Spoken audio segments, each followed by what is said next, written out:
সকাল সকাল সংসারের সব কাজ গুছিয়ে নিয়ে চলে এলাম রান্নাঘরে সবার পছন্দের রান্নাবান্না করে নিতে। তো আজকে সকালে ঘুম থেকে উঠে দেখলাম সকালবেলা ওয়েদারটা বেশ ভালোই, সকালে অনেক বেশি বৃষ্টি হয়েছে, তারপর একটু রোদ উঠেছিল, আবার কিছু সময় পর দেখলাম চারিদিকে অন্ধকার হয়ে এসেছে। চুলায় কিন্তু আমি দুপুরের জন্য ভাত বসিয়ে দিয়েছিলাম, নর্মাল চালের যে ভাত, রেগুলার যে ভাত রান্না করি। হঠাৎ করে এরকম মেঘ হয়ে এসেছে দেখে ভাবলাম থাক, সবাই তো খিচুড়ি পছন্দ করে, আমার রিচেলের পাপা সবাই খিচুড়ি পছন্দ করে, তো ওদের কথা চিন্তা করে আবার চুলা থেকে ভাতের হাঁড়িটা নামিয়ে রেখে তারপর হচ্ছে খিচুড়ি বসিয়ে দিলাম। পরে খিচুড়ি কী দিয়ে খাবো সেই চিন্তা করতে করতেই না ফ্রিজ থেকে একটা মুরগি নামিয়ে নিয়েছি। মুরগিটা এই যে সুন্দর করে কেটে নিচ্ছি আমি, রেগুলার সাইজ করে কেটে নিয়ে তারপরে ভালো করে ধুয়ে পরিষ্কার করে নিয়েছি। তারপর হচ্ছে গিয়ে খিচুড়ির সাথে পাশাপাশি আমি চিন্তা করলাম হচ্ছে মুরগির মাংসটা রান্না করি, যা দিয়ে খিচুড়ি খেতে খুব ভালো লাগবে। মনে হচ্ছিল যদি বেগুন ভাজি হতো আরও ভালো হতো, তো ঘরে বেগুন ছিল না। তারপরে হচ্ছে আজকে যেহেতু ছুটির দিন ছিল, রিচেল একটু দেরিতে ঘুম থেকে উঠেছে, রিচেলের পাপাও হচ্ছে রিকার্দোর সাথে শুয়েছিল, যেহেতু রিকার্দো একটু অসুস্থ আছে, ও একা ঘুমাতে চাচ্ছিল না, ওর পাশে কেউ থাকলে ও সুন্দর একটু ঘুমায়, নতুবা ঘুমায় না। তো ওর কথা চিন্তা করে ওর পাপা ওর সঙ্গেই ছিল, তো এই জন্য আর খিচুড়ির সাথে হচ্ছে মুরগির মাংসই যথেষ্ট মনে করলাম।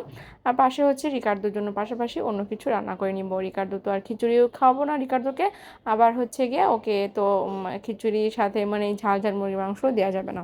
মুরগিটা কিন্তু আমি রেগুলার যেভাবে রান্না করি সেভাবে রান্না করেছি। পেঁয়াজ বাটা, রসুন বাটা, আদা বাটা, জিরার গুঁড়ি, তারপর হচ্ছে লাল মরিচের গুঁড়া, হলুদের গুঁড়া সব কিছু দিয়ে ভালো মতো করে কষিয়ে নিয়েছি। কষানো হয়ে গেলে যখন তেলটা উপরে ভেসে উঠেছে, তারপর আমি এর মধ্যে দিয়ে দিয়েছি হচ্ছে গিয়ে পানি, যতটুকু ঝোল রাখবো সেই পরিমাণ পানি দিয়েছি। আর খিচুড়ি যখন রান্না করি, খিচুড়ি তো শুকনো থাকে, তার সঙ্গে একটু ঝোল ঝোল মুরগির মাংস হলে কিন্তু খেতে বেশ ভালোই লাগে। অনেক সময় ঝোল শুকিয়ে গেলে আমার কাছে ভালো লাগে, কিন্তু দেখা যায় রিচেল খুব মানে ঝোল খায়, যে কোনো তরকারি ও ঝোল খেতে পছন্দ করে, আর মাংস হলে তোর কোনো কথাই নেই। এর জন্য একটু ঝোলের পানিটা বেশি দিয়ে দিলাম। আর এই পাশে ধরে যে খিচুড়ি বসিয়ে দিব, খিচুড়ি বসানোর জন্য আগে থেকে আমি চাল ধুয়ে ভিজিয়ে রেখেছিলাম, ডালটাও ভিজিয়ে রেখেছিলাম। এখন হচ্ছে গিয়ে মশলা দিয়ে দিলাম। প্রথমে হচ্ছে গিয়ে পেঁয়াজ কুচি ভেজে নিয়েছি, দারচিনি এলাচ ফোড়ন দিয়ে, তারপর হচ্ছে এর ভিতরে হচ্ছে লাল মরিচের গুঁড়া, হলুদের গুঁড়া, জিরার গুঁড়া দিয়ে একটু কষিয়ে নিয়ে তারপর সামান্য পরিমাণ আদা বাটা, রসুন বাটা দিয়ে দিয়েছি। খুবই সামান্য পরিমাণ দিয়েছি, কারণ এখানে আমি ডালের পরিমাণটা একটু বেশি দিয়েছি, এর জন্য অন্যান্য মশলা কম দিয়েছি। এই তো আর পোলাওয়ের চাল দিয়ে রান্না করছি, এখানে আমি আধা কেজি পরিমাণ পোলাওয়ের চাল নিয়েছি, আর তার সাথে 1 কাপের একটু বেশি হচ্ছে গিয়ে ডাল নিয়েছি। এখানে আমি মিক্সড ডাল নিয়েছি, মিক্সড ডাল পাওয়া যায় যে বিভিন্ন ধরনের ডাল একসাথে প্যাকেট করা থাকে, সেই ডালটা ঘরে ছিল, আর এই জন্য আর অন্য কোনো ঝামেলা করিনি।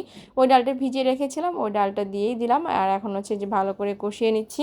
কষানো হয়ে গেলে এখানে আমি পানিটা অ্যাড করে দিলাম, যেহেতু আমি আধা কেজি চাল দিয়েছি, সেক্ষেত্রে আমি 1 লিটার পরিমাণ হচ্ছে পানি দিয়ে দিয়েছি। আর যেহেতু ডাল আছে, যদি প্রয়োজন মনে করি তাহলে পরে দেবো। আমি আপাতত 1 কেজি 1 লিটারই এখানে পানি দিয়েছি, তারপর ঢাকনা দিয়ে ঢেকে রান্না করে নিব। খিচুড়ি রান্না করার সময় সবসময় যদি পোলাওয়ের চাল দিয়ে রান্না করেন তাহলে মনে রাখতে হবে পোলাওয়ের চাল সেদ্ধ হতে কিন্তু সময় লাগে না। সেক্ষেত্রে যদি আপনি ছোলার ডাল দিয়ে থাকেন তাহলে ছোলার ডালটা হয় হালকা ভাপ দিয়ে নিতে হবে, নতুবা আগের দিন রাত্রে হচ্ছে গিয়া ভিজিয়ে রাখতে হবে। তো আমি যেহেতু এখানে আগের দিন রাত্রে ভিজিয়ে রাখিনি, আমি কিন্তু ছোলার ডালটাকে মানে হালকা করে একটু ভাপ দিয়ে নিয়েছিলাম সম্পূর্ণ ডালগুলোকে, যেন হচ্ছে গিয়া মানে ভাতের সাথে সাথে ডালগুলো সুন্দর করে সেদ্ধ হয়ে যায়। এদিকে মাংসের তরকারিটাও কিন্তু আমার হয়ে গিয়েছে। তরকারিটা নামানোর আগে হচ্ছে আমি এর মধ্যে গরম মশলার গুঁড়ি আর হচ্ছে জিরার গুঁড়ি দিয়ে দিয়েছি। আর নামানোর আগে যদি জিরার গুঁড়ি আর গরম মশলার গুঁড়িটা হালকা ছিটা দেওয়া হয় তাহলে কিন্তু খেতে খুবই টেস্ট হয়। এই তো তরকারিটা বেড়ে নিয়েছি। আর এদিকে এই যে চালটাও কিন্তু প্রায় 70% সেদ্ধ হয়ে গিয়েছে, আর একটু সেদ্ধ হবে। এই পর্যায়ে আমি চুলার আঁচটা কমিয়ে ঢাকনা দিয়ে ঢেকে আরও 5 থেকে 6 মিনিটের মতো রান্না করে নিব। আমার আজকের ভিডিওটির কোনো অংশে যদি আপনাদের একটু ভালো লেগে থাকে তাহলে লাইক কমেন্ট দিয়ে শেয়ার করবেন, আর চাইলে আমার পেজটিকে ফলো করতে পারেন। আর আপনারা যদি ইউটিউব পেজ থেকে দেখে থাকেন তাহলে চাইলে কিন্তু সাবস্ক্রাইব করতে পারেন। এই তো আমার খিচুড়িটা হয়ে গিয়েছে, খিচুড়িটাও বেড়ে নিব। দুপুরবেলা হচ্ছে গিয়ে সবাই গোসল পানি করে সালাদ দিয়ে খিচুড়ি, মুরগির মাংস আর সালাদ, তার সঙ্গে আচার, খেতে তো খুবই ভারী মজা হবে। জিভে কিন্তু আমার 1 মিনিট জল চলে এসেছে। তো আজকের মতো ভিডিওটা এখানে রাখছি। সবাই ভালো থাকবেন।